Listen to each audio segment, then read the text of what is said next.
மயிலேறும் காட்சி எழியாவும் ஒளி வீசும் தெய்வாம்சமே பொய்யான என் வாழ்க்கை புவி மீது நிலையாக அருள் செய்ய வர வேணுமே நீ அருள் செய்ய வர வேணுமே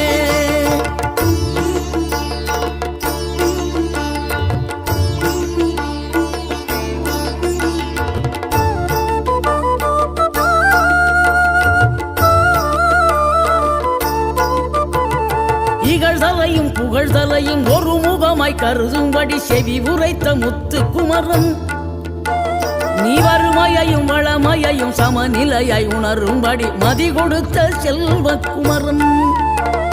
தடை 100 வந்தாலும் செயல் வெற்றியாக்கி தரும் தாராள குணம் கொண்டவன் நீ வலை வீசும் அறிவுக்கு தொலைவானவானாகி மாறாது அருள்